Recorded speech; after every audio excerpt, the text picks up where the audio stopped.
This is the Montana Outdoor Podcast, brought to you in part by Rocky Mountain Truck and Trailer in Missoula, home of Boss Snowplows, CM Truck Beds, and Diamond Sea Trailers. Just go to rmtte.com for more information. And by Superior Hardwoods of Montana, home of the largest selection of in-stock high-end wood products and flooring in the western United States. Let them guide you through the woods at superior-hardwoods.com. Now, get ready for more fascinating topics and the most interesting people you will ever find in Montana's great outdoors. We offer new podcasts most every Saturday. You can get a link to these podcasts by going to our website, montanooutdoor.com, or by going to our Facebook page, or just send an email to downrigger@montanooutdoor.com and say send a link to my email. It's that simple. Now let's head out with your host, Downrigger Dale, and see what's going on in Montana's great outdoors. Hello, everyone. Downrigger Dale again with the Montana Outdoor Podcast. And welcome to another edition. This is our continuing series on how to pick the right boat for you. We've been getting great response on this because, this is a big decision. They don't give boats away. I know folks would like to, but they don't. So you want to make sure you pick the right one. And so what we've been doing is trying to find experts out there that can really help us with that decision and kind of guide you on what would be some of the best ways to, think through it so you end up with the right boat for you. And with me on the podcast, as always, is the captain. And Captain, you found another couple experts for us, and these guys are really interesting and carry some amazing boats. Introduce your friends here that we've got on the line.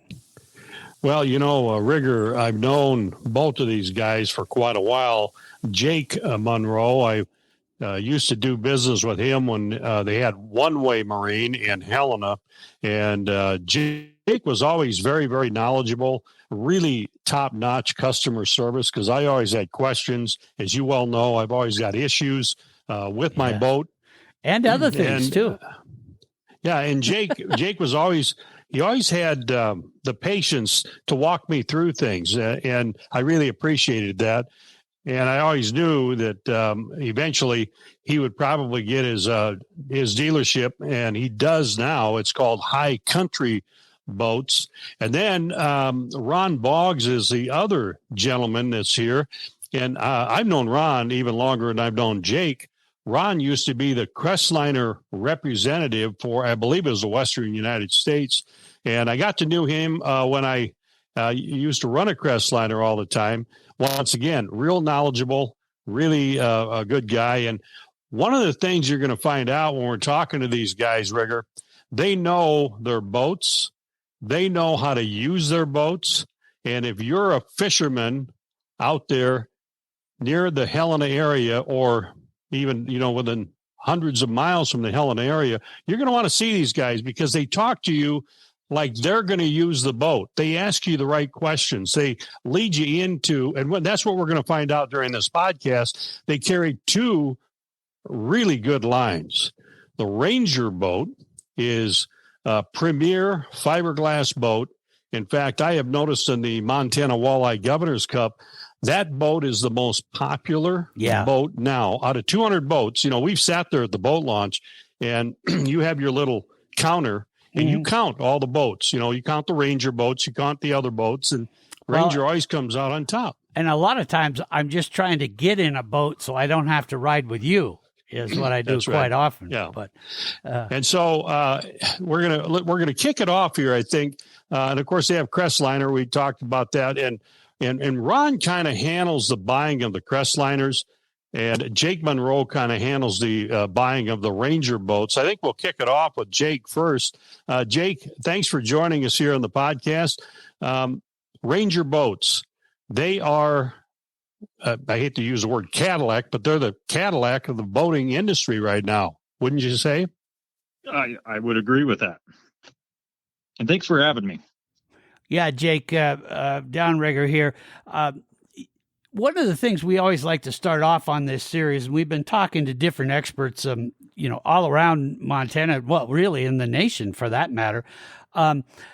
When somebody walks into High Country Boats in Helena there and says, I'm looking for a new boat, and we'll just use this scenario. They're a first time boater, and boy, I just don't know what I should get. Kind of take us through the process. What do you do to kind of help guide that person so that you can find out what type of boat you should really be showing them to start with? Well, I need to first of all know a little bit about the customer and what their intent of their boat's going to be. If they're a hardcore fisherman where it's just going to be him and a buddy in the boat, or if it's going to be the occasional trip out with family, or family's always going to be involved in it. It's one of the major things to help someone decide which boat to step into. Okay. So what you would ask him is, okay, what are the types of things you're going to do? And I'll just kind of play the customer a little bit. So we'll start with the fisherman first. So I say, most of the time I'm just going to be fishing. It's me and my buddies. That's kind of what I want is I want a good fishing boat. So where's the next step you go from that? I think the next step from there would be figuring out where their primary bodies of water is going to be and what size of boat they're wanting to use. Okay. So let's say that the guy says, I spent a lot of time over at Holter, at Canyon Ferry, and now and then I might venture over to Fort Peck, but most of the time it's the, smaller lakes, Holter, Canyon Ferry. Sometimes I go west over to Seeley Lake. Then I'd steer them towards either a 19 or 20-foot boat. Okay. And why is that a good length for those kind of lakes? A 20-foot boat is a very universal boat. It will handle rougher water on Fort Peck. No, it won't handle it as well as a 22-footer, but it's going to handle it a lot better than an 18-footer. It's also not that large of a boat where it's comfortable to use on the smaller bodies of water. So, Jake, another question I have. The fiberglass competition has expanded quite a bit in the last few years. Ranger, as I mentioned before, seems to be one of the leader in that. What's the advantages over a Ranger from some other of these fiberglass boats that are also popular and used by anglers around the state of Montana? Give us some features that people come in and they go, I can't believe that is a heck of a addition to the boat. Ranger's been at it for a long time. Right now, they're currently in their 55th year. There's a lot of thought and design over 55 years that goes into their boats. You step inside of a Ranger boat, it's some of the biggest things for me that stand out are the little things: tool holders, cup holders, ease of use, the storage. And then I also always come back to Ranger's 5-star advantage, where you have their resale value, the safety, performance, quality, and innovation that goes into their boats. So let's talk a little bit about electronics. That's a big part of buying a boat package anymore. Is it easy to work on the electronics? Because there's always something that's going to go wrong. What about the compartments and how many batteries can you actually put into a Ranger boat? And are they accessible if you need to work on them? The batteries in the Fisherman series are extremely accessible. There is a center floor storage where 4 of your batteries go into. You do have the option to add a 5th battery, which fits in one rear compartment. So getting access to your batteries can't get any easier. The other thing I've noticed on your website, you have a really good selection of boats on Ranger boats. That's a big difference this year compared to the pandemic years. Your inventory is pretty darn good. In fact, why don't you go over some of the inventory you have for the folks right now and give us the length and what these boats, the features that they would like to look forward to. Well, I've got a very good selection of most of Ranger's lineup, at least in their multi-species, our primary boats that we sell here. I have everything from the Ranger Riatas to the Ranger Anglers, and then the entire Fisherman series, whether or not it's a Cup Series model or a Pro Series model. The Ranger Angler is a multi-species boat, but it leans more towards, I wouldn't say more towards family use, but it is a very family-friendly boat. The bow of the boat is convertible, so you can seat people on the bow, or you can convert it to a standing deck.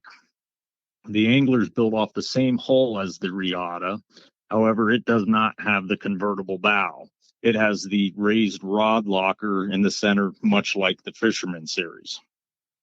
And once you step into the Fisherman series, there are two different models. You have the Ranger Cup model, and then you have the Ranger Pro. The Pro is the newest in the lineup. Newer, fancier bells and whistles, more convenient features. The Cup model is a package boat where you receive an immediate discount purchasing that boat.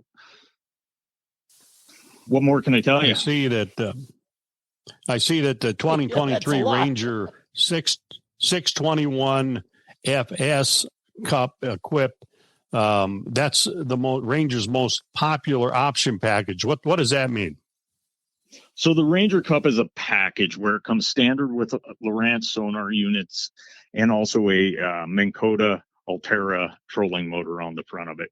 The Cup model boat is the older hull design that came out in 2016 and is still being used to present. The Pro model is the new designed hull. Okay. So when we're looking at these boats, would this be something that would be a good entry level boat, or is a Ranger something that, maybe in our scenario where the guys come in and he's not a current boat owner, hasn't been one, but he wants to go out fishing, would that be a good boat to start with? Probably not. Okay. I mean, a guy could get it done. This is the Fisherman series packages are for fishermen. I guess what steered me away from saying yes was the comment of entry level. The Ranger Fisherman series is not an entry level boat. Could a beginner use the boat? Yes. Okay. But I would not call it an entry level boat. Okay. Well, you could also, I'm looking at the website here, you got a Ranger boat that's, the model number is VX1788. It's aluminum boat. I didn't realize Ranger made aluminum boats. Yeah, they started manufacturing aluminum boats. They have numerous different models there. They're great boats built by Ranger. A lot of Ranger features in them. The traditional Ranger features that we're used to coming from their fiberglass heritage. Don't have a lot of them in stock. That's the only one I have currently. We do have another, the 1888, that should be shipping shortly. So, Jake, with these boats, and we'll get into this probably a little bit later on, financing packages and things that you can offer to make it a little easier for them to get into the Ranger boat. Let's turn our attention to Ron Boggs. Ron, thanks for joining us on the podcast. On the podcast, I should say. Crestliner. Crestliner's been around a long, long time. It is, well, give us I know that you are going to tell us every benefit that the Crestliner as an aluminum boat brings to the anglers. So why don't you just go ahead and start? I mean, you used to be a representative for Crestliner. Now you sell the Crestliners with Jake there at High Country Boats. Go ahead and give us some advantages the Crestliner offers for the anglers. Sure. and the families for that matter. Yeah, well, thanks for inviting me, Mark. I appreciate it very much. And you're correct. When I was the territory manager for Crestliner, I covered the Western U.S. and Western Canada for them. And the dealers bought all their boats through me, living in the National Forest outside Helena. And the dealers in Denver, Seattle, and Vancouver, BC, and wherever else all had to go through my little spot in the hills to buy their boats, which was kind of a fun thing. But it gave me a level of knowledge that most people don't get to have. I got to see what every market was buying and selling and what was working in Seattle versus Denver versus Helena and so forth. And so I've got a pretty broad understanding of it. And of course, Crestliner has been, and let's just say all boats have their claim to fame. Every brand has a claim to fame. And Crestliner's claim to fame as an aluminum boat is the really nice ride they have, even in rough conditions. We tend to go that direction at our dealership. Ranger is famous for being a phenomenal riding fiberglass boat, and Crestliner is similarly famous in the aluminum boat niche for being very smooth riding. But some of the things about that Crestliner that really are important to boat buyers, the Crestliner has a fully welded hull, which in the modern world is where most aluminum boats have gravitated, and it makes for a little cleaner look, a little smoother line, and it also allows for some different construction techniques that it allows, somewhat like a fiberglass boat, it allows Crestliner to create hull shapes. So it's not simply bending metal and affixing it with rivets or other methods.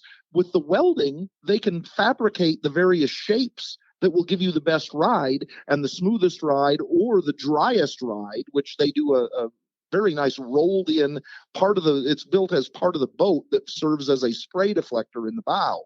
And so welding isn't just important because it's strong and gets a lifetime warranty and all that. Welding is also important because it allows for a more technically fabricated hull to build in better hull designs that you can't do with other methods.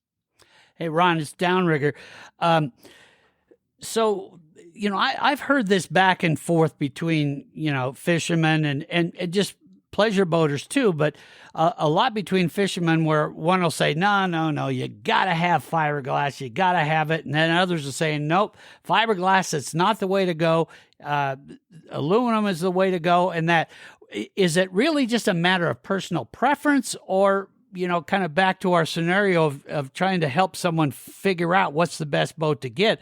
Why would I choose a Crestliner aluminum as opposed to a fiberglass? Well, it's a great question, and it's one that's being dealt with across our state. As you've mentioned, you've counted what's going on at the tournament level. And at the tournament level, the fiberglass boats have become super popular because they are smoother riding than, even though Crestliner is famed as a great riding boat, it still doesn't compare to Ranger's ride. And so what you're seeing is the tournament anglers tend to gravitate toward fiberglass. The general public, however, is still buying more aluminum than they buy fiberglass, and not just our brand of Crestliner. The aluminum boats tend to be a little more universally accepted. They're a little lighter weight, so they're a little easier to tow. They're not, and I don't want, it's not a negative against glass. We very much enjoy having the Ranger brand here. It's just that the Ranger brand is geared, at least the fisherman models are geared toward the tournament anglers, where the Crestliner lineup is not as tournament oriented. It's more for the general public and avid anglers, yes, but maybe not necessarily full-on tournament anglers. So back when I was talking with Jake about, the Ranger might be a little much for the guy just starting out. So would the Crestliner be that better way to go for the guy that says, I've never owned a boat before, but I'm retiring and I'm going to spend a lot of time fishing. So to defend Ranger real quick, Downrigger, okay, is we were talking about the Fisherman series. Right. Ranger does have a better standard consumer model, more entry level models available. So in the Fisherman series, right, it's not an entry level boat. Okay, Ranger does have some great boats that would suit a beginner fabulously. Yeah, well, another thing about Ranger is they do also offer pontoon boats, which is something they've started offering the last 10 years. And we do stock the Ranger pontoons. In fact, we have one here that's headed to Poplar. Oh, okay. I'm glad you brought that up, Ron, because those are becoming pretty popular too, especially for the larger families. So, yeah, good point. Pontoons as very much so. Yeah, well, and with the Ranger fishing heritage, they've got some really nice fishing models in addition to the typical cruising model pontoons. Yeah, I've seen more and more people out there are now getting a pontoon to fish out of as well.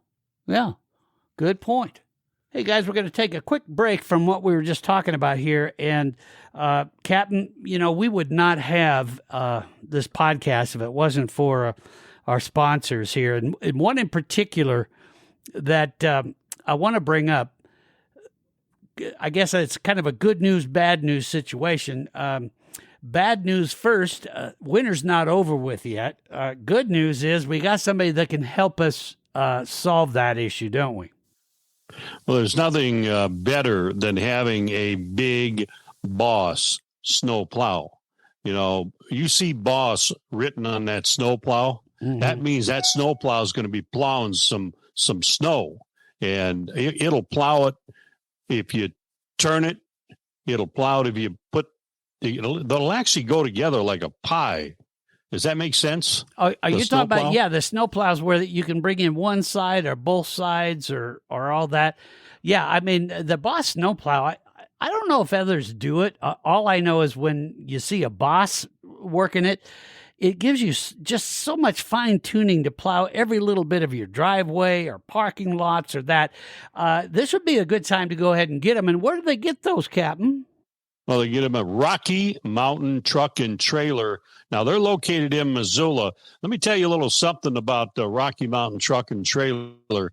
They are a family-owned business, Rigger. They service what they sell, and they love these guys that want to own a Boss snowplow, because the guys that want to own a Boss snowplow, you know how sometimes you're hanging around somebody and they go, hey, it's snowing out again. Boss guys go, hey, it's snowing out again. That's right. And, of course, they install them for you. They service it and all that at a Rocky Mountain Truck and Trailer. Get the Boss snowplow. Find out more about it. And where do they go to do that, Captain? Well, they're going to go to rmtte.com. That's rmtte.com. Rocky Mountain Truck and Trailer, home of Boss snowplows in Missoula. All right, and let's get back to our conversation with the folks at High Country Boats. Back to what you were saying on the Crestliner. So, would it be fair to say that we might be getting into a lower price with Crestliner as opposed to something like a Ranger, or are those price points all over the place as well? The price points are somewhat all over the place, but Crestliner does, in fact, build some less expensive boats. They build a lot of John boats with jet power for the back end. And so that reaches a different niche that you can't reach with most other boats, no matter whether they're fiberglass or aluminum, that you need that jet and you need the appropriate hull to go with it. And we do tremendous amount of jet boat business with the Crestliners. But they also offer some choices between family fun versus fishing. And this is very similar to what Ranger does. Both Crestliner and Ranger offer a line that they call their fish and ski models. And those have a bow that you can walk in and sit in the bow. They have a bow rider configuration that can then be folded together. It takes about 30 seconds to change it into a fishing bow as opposed to a pleasure boat bow. And both, it's called a conversion bow. Actually, Crestliner invented it over 40 years ago. And now it's spread amongst the industry, and Ranger and Crestliner both offer boats with the conversion bow, so it can be a play boat 1 minute and a fish boat the next. And conveniently, those are usually not their most expensive boats. They're not cheapies by any means, but they're not their highest end, like those fisherman models, tournament models they're expensive. You're getting high horsepower and big rugged boats, where this fish and ski type conversion bow boat, both from Ranger and Crestliner, is moderately priced. There's no way to call any boat low priced nowadays. I wish I could as a dealer, but the real world is commodities that are built out of things like aluminum and other metals and everything. All of that has gone up, and so therefore the prices are moderate on the fish and ski models as opposed to the full on tournament models. Ron, I was going to mention that whenever you go into like High Country Boats, I think the price is not what you want to look for. I think what you want to look for and it's a great place to do it at High Country Boats. You want to look for the boat that's going to work for you. And it could be an aluminum boat. It could be a Crestliner boat. I mean, I'm looking at the website right here. I see a 2023 Crestliner 2050 Authority. That's a big boat. That's a boat that would be great for Fort Peck. That'd be great for Flathead Lake. You put some downriggers on there. You got a lot of room. You got a lot of safety. Somebody's worried about, the big waves and that type of thing. You could actually stay out and keep fishing with a big boat like the Authority. Now, Crestliner also makes another boat, and I don't know if you have any of those in stock. Is it called the Commodore? Is that the name of it? Commander, yeah. And what's the difference between a Commander and an Authority Crestliner boat? Oh, before you answer that, though, I just want to jump in there. For those of you listening to the podcast and you want to follow along and look at the website, because we'll, now and then we might be referring to some things on it. It's hcboating.com, hcboating.com. Go ahead, Ron. Thank you. Yeah. And a person can go peek around at our website. We try and have as much information there on our specific boats that we have in stock as we can. And what Mark is mentioning is correct. The niche for the Authority is a downrigger and big water niche. It's such a deep boat you can barely see into the boat when it's on the trailer. It's just a big, deep, big water boat. The Commander is also designed to be deeper than a normal boat for those situations. But the biggest difference for the Commander is that it has a big welded windshield, a big tall welded windshield, similar to the coastal, what we would call jet sled style boats. And so the Commander is somewhat West Coast designed, but with that big deep hull, just like the Authority. Okay. Now you brought up talking about doing jet boats or not. What do you advise someone that, because here in Montana we're very fortunate that we have a lot of waterways, rivers, and that you can take a boat out on. But some people say, well, if I'm going to be on the boat, I got to have a jet boat. Whereas, if I'm going to be on the lake, then no, it's got to be a prop. When do you advise someone that they should be looking at jet? And when do you advise them to say, no, you need to be looking at a prop? Yeah. There's really important fit for different boats to different types of waters.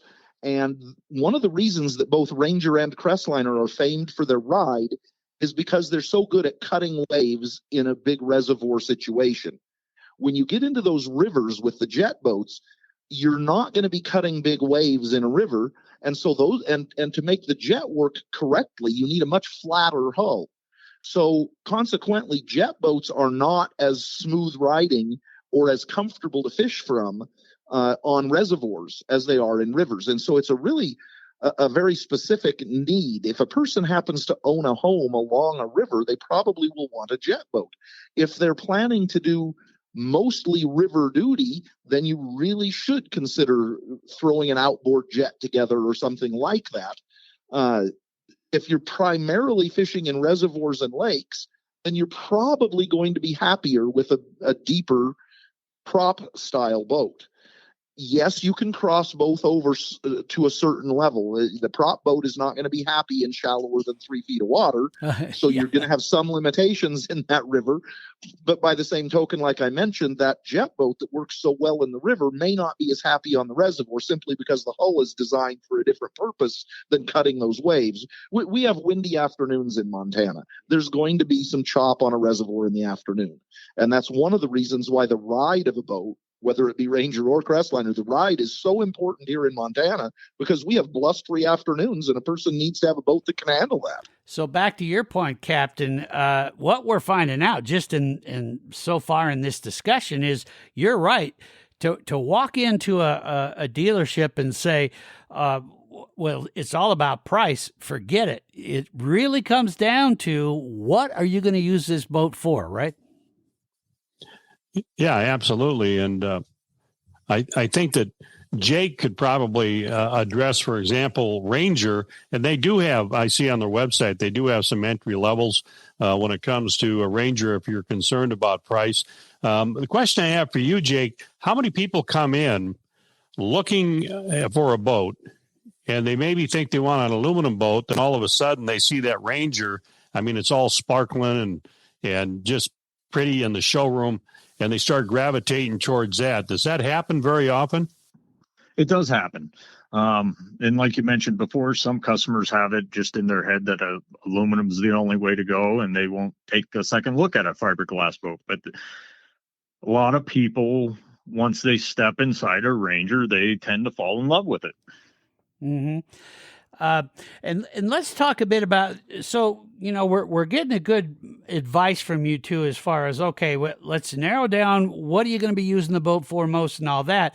But then it comes to, there's a lot that you can put into a boat to give you all kinds of extra, you know, abilities, from, you know, whether you're water skiing or whether, in the case of fishing, you get into all kinds of electronics. How do you steer people in that direction? What do you decide is something that you really should have, and stuff that you go, oh, okay, that's getting a little overkill? That's when I ask them how much money they have. Okay.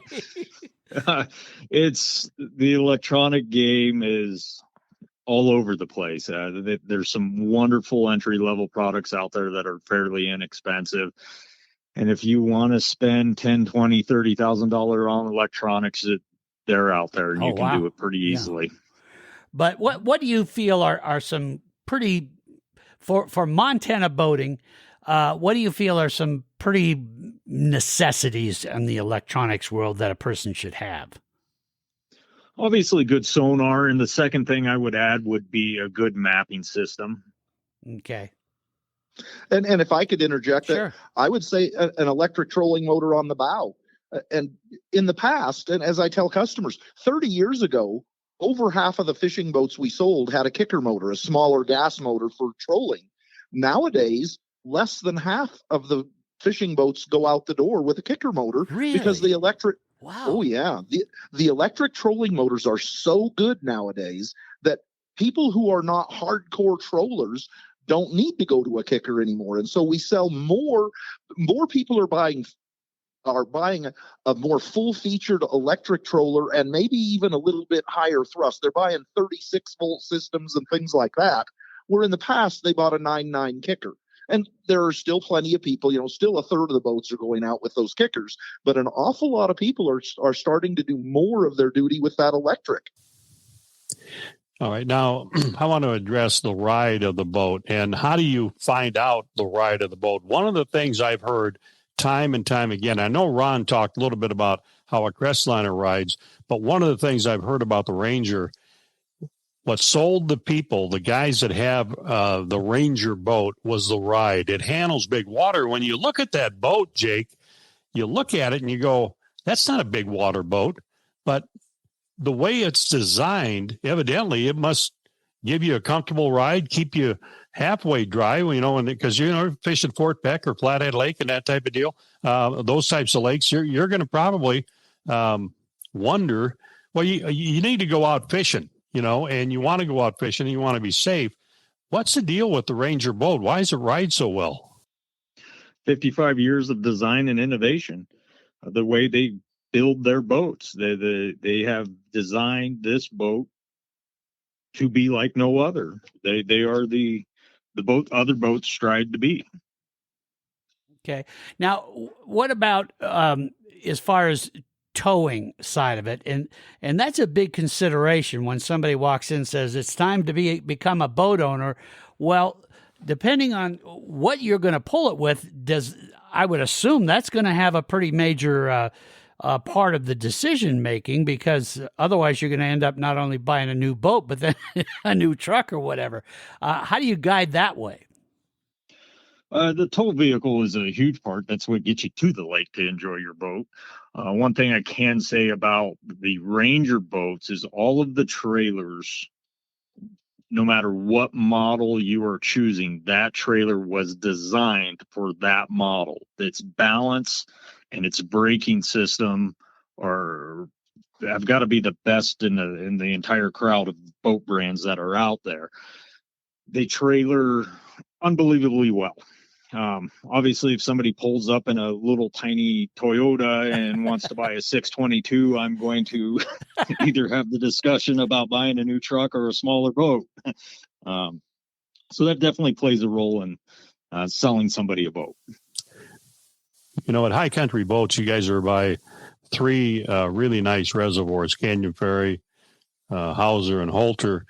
Can a guy go do a little test drive on a boat, whether they want a Ranger or if they want a Crestliner, and can they wait till it's a real windy day with you guys? Do you have the ability to do that? Yes and no.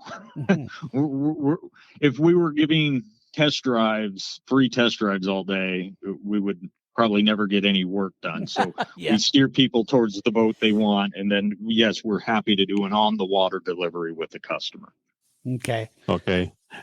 One of the things they could do is that you could point them to somebody who owns a Ranger or owns a Crestliner and say, maybe they'll give them a ride on the water and see how it works. Absolutely. Where a lot of our customers come from. Yep.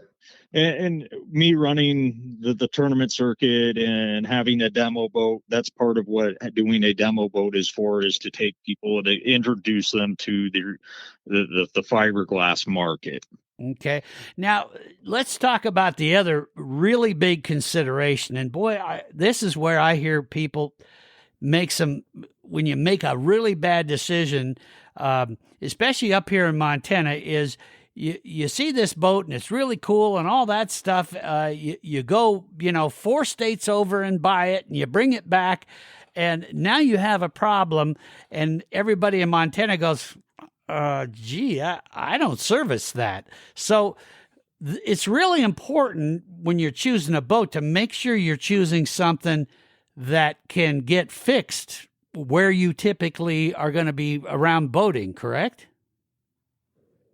That is correct. To a point, if somebody did purchase a different product someplace else, but it has a Mercury engine, we are a Mercury certified repair center. We can repair any Mercuries. But if it comes down to an issue with the boat, they're going to have to take it to that authorized dealer, which we might not be. Okay.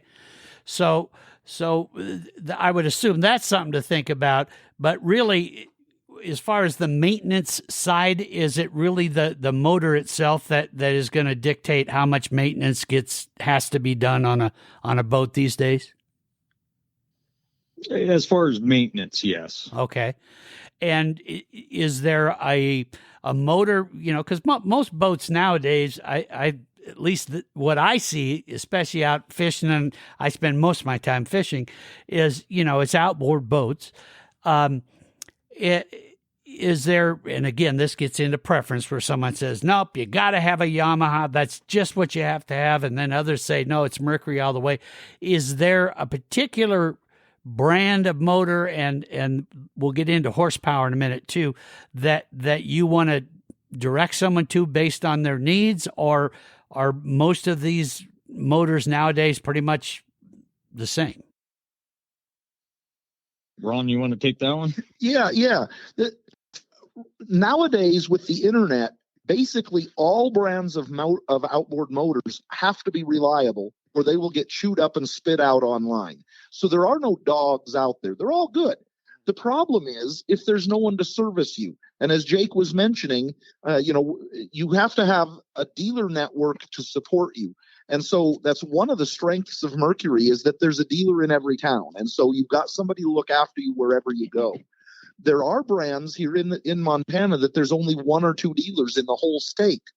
And we have that a lot. We're in the center of the state here, and we'll have somebody come in and they have brand X, and they need this small part. It's an inexpensive $15 part, but we don't have access to the parts network for that brand.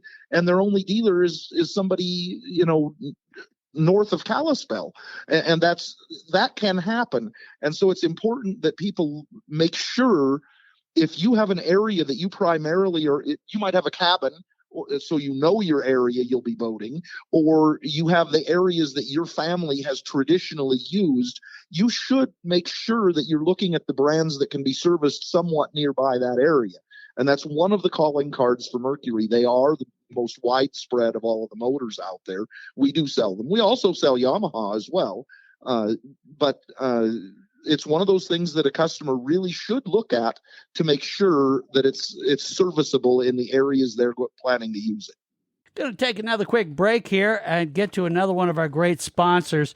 You know, a lot of different businesses have little slogans they use and things like that.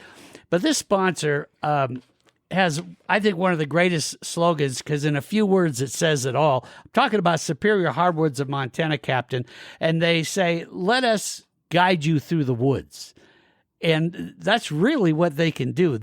You and I were out at the Superior Hardwoods in Missoula, right across from the Peak the Peak Athletic Center there in Missoula. And they have so many different types of woods and all that.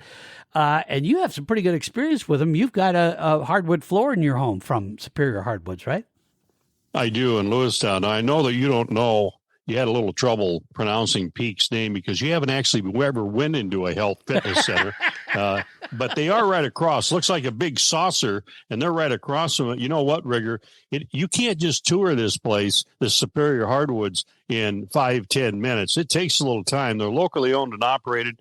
John, Corey, and Shannon, they'll walk you right through the woods. There's no question about that. Plus, they have 100,000 square feet of flooring in this 10,000 square foot warehouse. It's full of exotic and domestic lumber. We saw, what was that wood that we saw there that they got all the way from? We were looking at cypress wood. Now, cypress is something you'd get down maybe in Louisiana or, Texas bayous or things like that. Just gorgeous. We were also looking at orange wood. We were looking at great big redwood burls that you could make a table out of or a bar out of. I mean, the list goes on and on at Superior Hardwoods of Montana, located right there in Missoula.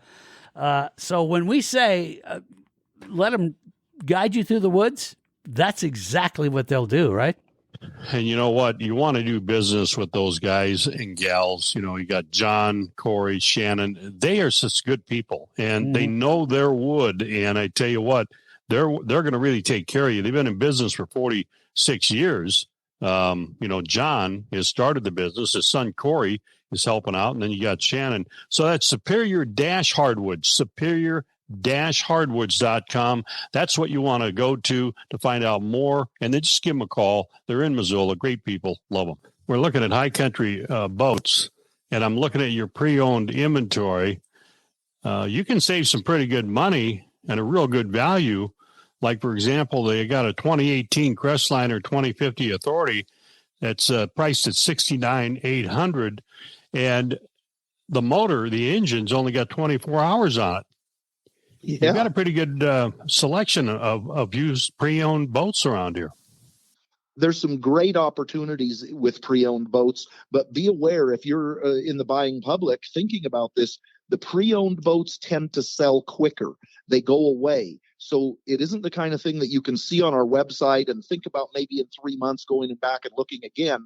A new boat, well, as silly as it is, we don't want our new boats to sit around either, but it's not uncommon for a new boat to take a few months to sell. It's not unusual for a used boat to sell literally in hours. And we did one time here 2 years ago have a guy bring in his boat to put on consignment, and we unhooked it from one truck and hooked it up to somebody's truck right there beside it. And it didn't even get parked. It went away that quickly. So for those of you looking at used market, and if you've been out to Craigslist and things like that, you're probably noticing you've got to act quickly when you want to find a good pre-owned boat. Act quickly, or you may not get a chance. Is it better to buy a pre-owned boat from a dealer as opposed to just getting out on Craigslist and all that?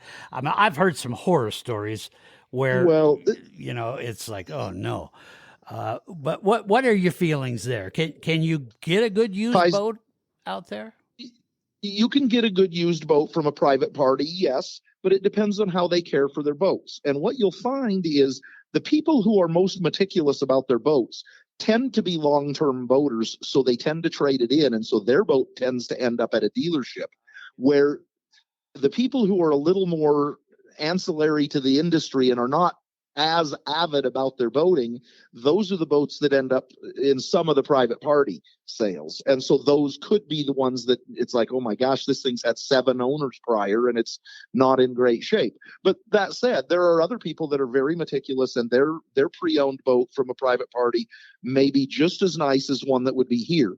The one nice thing about buying a used boat through a dealer is that we've run it through our shop, and certified technicians have gone through and given it the blessing that yes, everything is as it is supposed to be. All the safety equipment is functional and working, and so you have a little bit higher level of trust when you buy it through a dealer like us. Yeah, that's what I was going to ask you guys. For example, there's a 2020 Ranger boat, 619 FS. It's a Ranger Cup equipped. That's that special Ranger Cup angler package. And this one is a little less than $75,000, $74,900, but it's already equipped. It's already put together. I'm assuming it's got electronics on there. Jake, maybe you can address that a little bit more. Or Ron, twin outboards. You got a 225 plus a kicker is 9.9. And I'm assuming it's got a bow electric trolling motor. Tell us a little bit about that boat.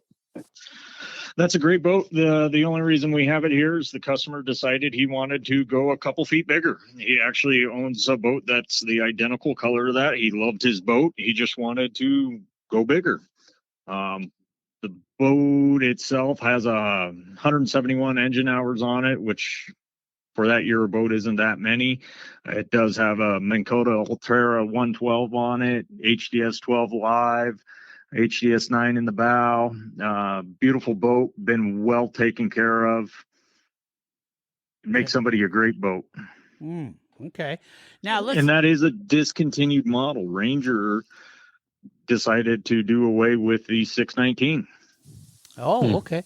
Now let's talk about horsepower, because this is one that can get confusing, especially for the first time boat buyers and that, because we can go out to Fort Peck where the captain and I fish a lot, and you'll see the same boat with, say 3 of the same Ranger boat, but each one has different horsepower. What do you do? How do you advise people on horsepower? Is that to me? Either one. I'll jump in quick and maybe have Jake jump in as well. Basically, the tournament angler, because they have to vie for who gets to the best spots or who gets 30 miles down the lake and has more time to fish there, the tournament guys tend to want maximum horsepower or close to maximum horsepower because there's a need for speed because that's part of the game they're playing. Right. Where the general public may not step quite that high. And we were just talking with a customer an hour ago, and he's looking at possibly buying a 21-foot Ranger, but not with the full 400 horsepower that it's capable of handling. He's looking at possibly going with a 300 horsepower, which a tournament angler might go, oh my gosh, no, put the 400 on there. The general public thinks, well, gosh, I'm going to get 30% better fuel economy out of the smaller motor. I'm going to spend $10,000 less for the smaller motor, and the smaller motor is still going to do 50 miles an hour. Wow, and so there are plenty. Oh, yeah. There are plenty of people out there, and we have sold that 21-footer with 300s on the back. I've run them myself. They run out great. They just may not be the fastest for the tournament guys. Okay.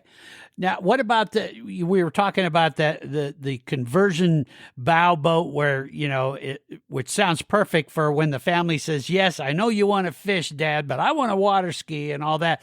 What kind of horsepower do you advise there where the boat's going to have to, play a few different roles in the family? I prefer max horsepower on everything, but that's my personal preference. I'd rather have it and not use it than not have it and need it. Okay.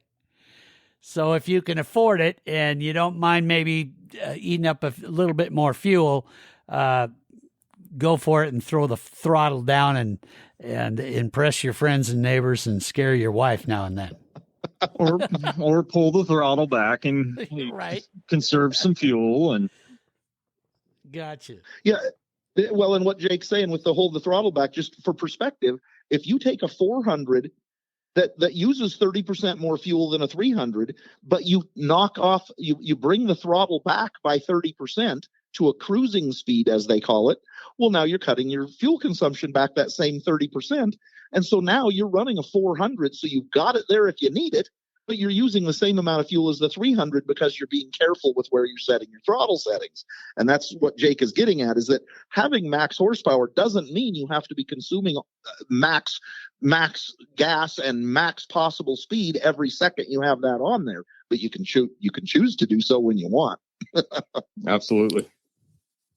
So at High Country Boats, you guys must take trade-ins. Is that a normal course of business, or do you look at the boat that they're going to try to trade in? We definitely look at the boat. Sure. Yeah. We like trade-ins. There's plenty of people that prefer to buy a used boat over a new boat. So yeah, we like trade-ins. Okay. And now tell me about this. Go ahead, Rigger, Captain. hang on a second. I'm looking at this. I'm just Captain's going to end up getting a new amazed boat at here, this. isn't he? 2017 Sea Arc 2072 Cub. I've never seen a boat like that. It looks like a jet boat, but it's got a cab on it. It is. You're seeing it correctly. Huh. That's kind of cool looking, isn't it? Yeah, it's got a Yamaha jet on it. What it is it's an oversized John boat. It's up in the what is it, 24 feet, 22 feet. It's a big John boat with a cab in the middle, and the person that had it, and it's got a 105 horse jet on the back, a Yamaha jet. The current owner, it's on consignment with us. The current owner just got the next size bigger of that boat. He loves the boat, and so he's just consigning to sell off the smaller one. So it's not old. It's 5 years old. And he used that as a hunting boat in the Missouri Breaks. Okay, now let's get into a big question here. And I was talking about this with some folks just the other day, where they're saying, okay, the dang COVID time just really kicked us all hard. So savings isn't so great right now and that, but I'm back working. I got plenty of cash flow. What about financing, whether it be Crestliner or Ranger?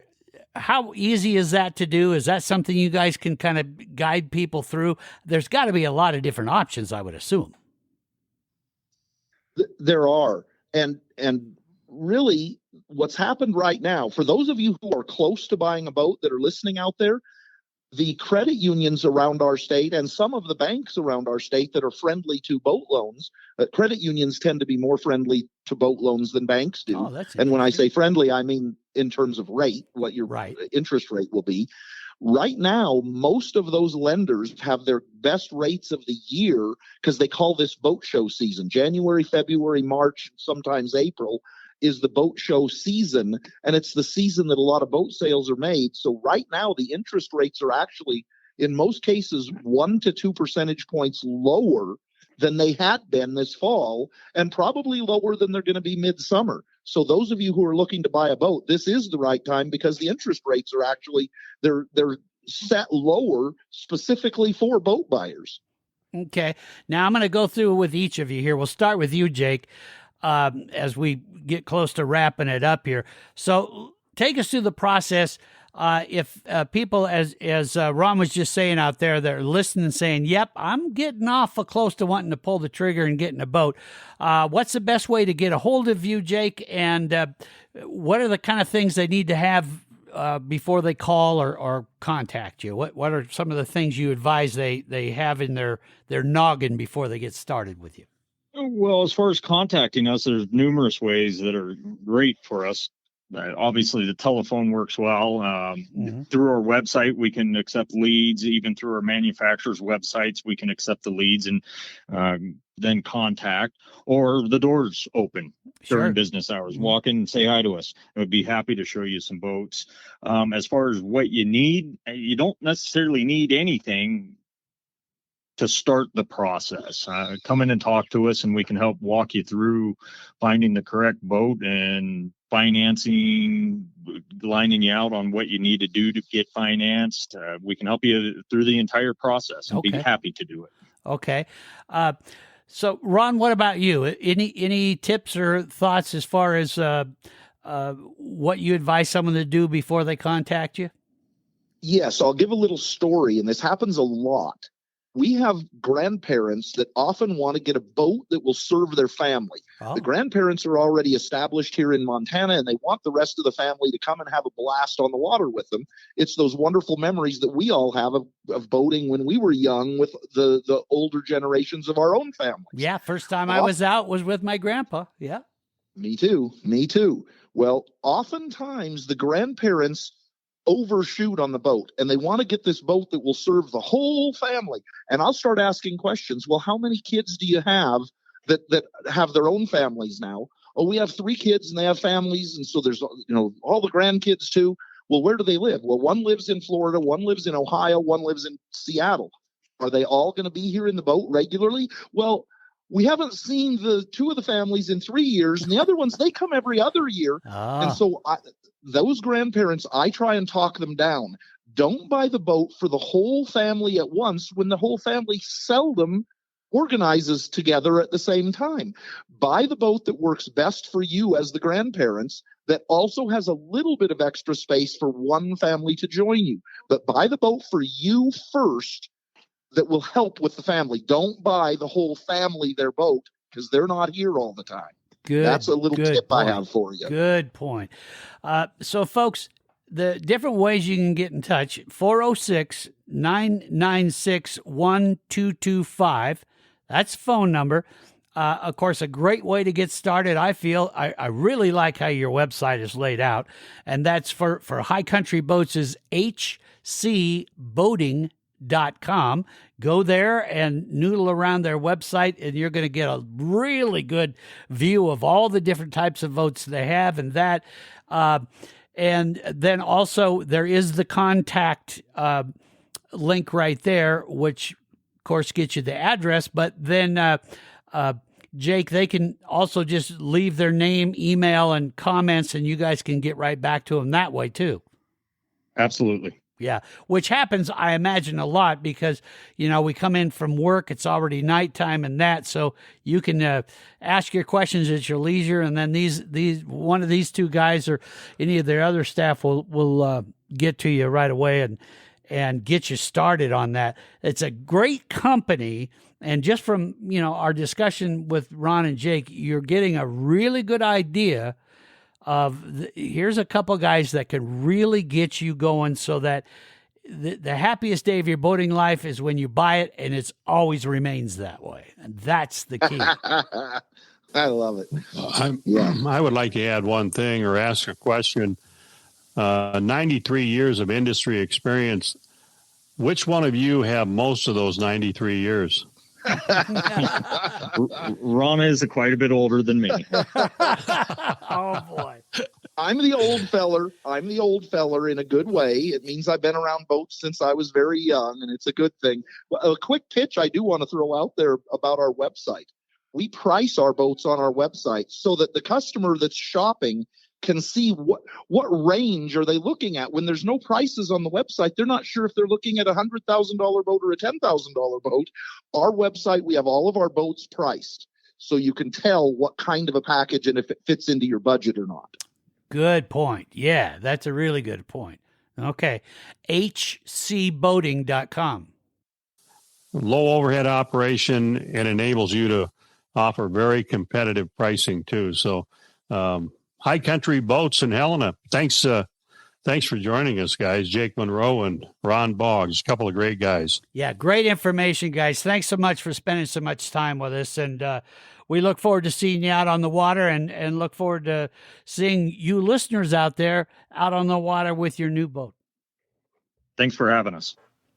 There you have it, folks. There's just another group of great ideas from guys that have a tremendous amount of experience in finding you the right boat here on the Montana Outdoor Podcast. And look forward to seeing you again.